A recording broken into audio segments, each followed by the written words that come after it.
তিনটি বিষয় এমন আছে যেই বিষয় সম্পর্কে স্বয়ং জিবরিল আমিন আলাইহিস সালাতু ওয়াস সালাম দোয়া করেছেন, রাসূলুল্লাহ সাল্লাল্লাহু আলাইহি ওয়াসাল্লাম আমিন বলেছেন।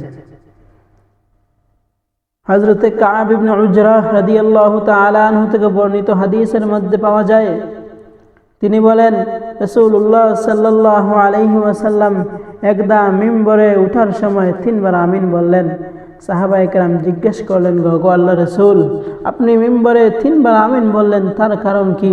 রাসূলুল্লাহ সাল্লাল্লাহু আলাইহি ওয়াসাল্লাম বলেন, আমার সাহাবায়ে কেরাম, জিবরিল আমিন আলাইহিস সালাতু ওয়াস সালাম দোয়া করেছেন আর আমি নবীজি এই দোয়ার উপর আমিন বলেছি।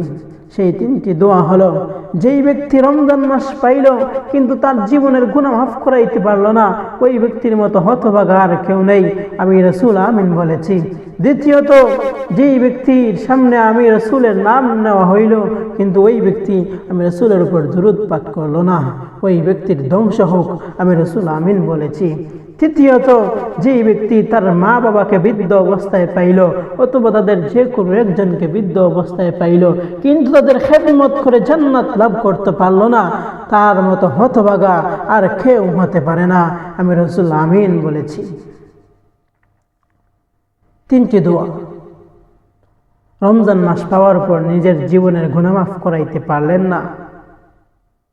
বান্দা, আল্লাহ রাব্বুল আলামিন রমজান মাস দিয়েছেন মানুষকে মুত্তাকি হওয়ার জন্য।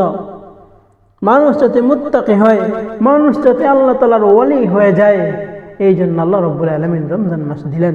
কিন্তু আমরা বেখবর, রমজান আস্তে আস্তে চলে যাইতেছে, আমরা বেখবর, আমরা গাফিল।